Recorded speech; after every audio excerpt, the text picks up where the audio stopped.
வணக்கம். வணக்கம். உங்களோட பேர்? ஏனோ சார். உங்களோட பேர்? சரி, உங்களோட வெட்டிங்காக கிஃப்ட்டுகள் வந்திருக்குது. யார்கிட்ட வந்திருக்கலாம் இது? சொன்னாலே 2 பேர் தான். ஓகே, வேறு யார்கிட்ட வந்திருக்கலாம்னு எதிர்பார்க்குறீங்க? ஒருவேளை இந்த முறை பொண்ணு சைட்லேருந்து வந்திருக்கலாம். யாராக இருக்கும்? No idea. சரி, உங்களோட சைட்லேருந்து வந்திருந்தால் யாராக இருக்கலாம்? மாமாவை தான் இருக்கும். மாமாவை தவிர வேறு யாரும் அனுப்பியிருந்தாங்கண்டா? யாராக இருக்கலாம்? தெரியல. ஓகே, உங்களுக்காக வந்த கிஃப்ட்டுகளை பார்ப்போம். உங்களுக்காக விஷ் பண்ணி ஃப்ளவர் பொக்கே வந்திருக்கு, அதை வாங்கிக்கொள்ளுங்க. ஓகே, அது மட்டும் இல்லை, உங்களுக்காக விஷ் பண்ணி கேக் வந்திருக்கு, ஹாப்பி மேரேஜ் லைஃப்னு சொல்லி அதையும் அப்படி வாங்கிக்கொள்ளுங்க. ஓகே, இன்னும் கிஃப்ட்டுகள் வந்திருக்குது. மாப்பிள்ளை சைட்லேருந்து வந்திருந்தா யாராக இருக்கலாம்? பொருள்லேருந்து வந்திருந்தா?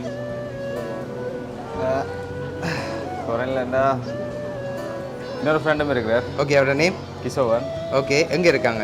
அவரும் ஃபின்லாண்ட். ஓகே, வேறு இன்னொரு ஃப்ரெண்ட் கயாடன், நம்மளே சொன்னது. ஓகே, மற்ற இன்னொன்று மச்சான். ஓகே, உங்களை பேர் தான் வந்திருக்கோம் அப்படியா? சரி, உங்களுக்காக வந்த அடுத்த கிஃப்ட் பார்க்கும் முதல் இது பொண்ணுக்காக வந்திருக்கு. பொண்ணுக்காக ஜிமிக்கி பொக்கே வந்திருக்குது. ஓகே, லாஸ்ட் கிஃப்ட்டில் யாருன்னு சொல்லி இருக்குது, பார்த்துருவோமா? ஓகே, அதையும் வாங்கிக்கொள்ளுங்க. சரி, அதை பார்க்கும் முதல் உங்களோட ஃப்ரெண்ட் சைட்லேருந்து தான் வந்திருக்கு. சரியா? நீங்கள் சொன்ன பேர்களையும் வந்திருக்கலாம், அதை தவிர்த்தும் வந்திருக்கலாம். பொருள்லேருந்து வந்திருக்கு. யாராக இருக்கு?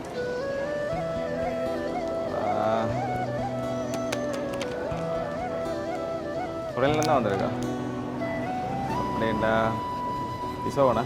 இன்னும் சரி, ஓப்பன் பண்ணுங்க பாப்போம். அனோயன்.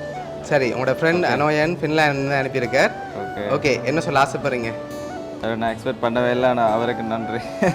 ஓகே, அவரும் இந்த டைமில் உங்களோட இல்லைன்னு சொல்லி அவர் சார்பாக கிஃப்ட் அனுப்பியிருக்கார். உங்களோட ஃப்ரெண்ட் அனோயன் சார்பாகவும் ஓனியா சர்ப்ரைஸ் கிஃப்ட் சார்பாகவும் திருமண நாள் நல்வாழ்த்துக்கள். நன்றி. Okay, welcome.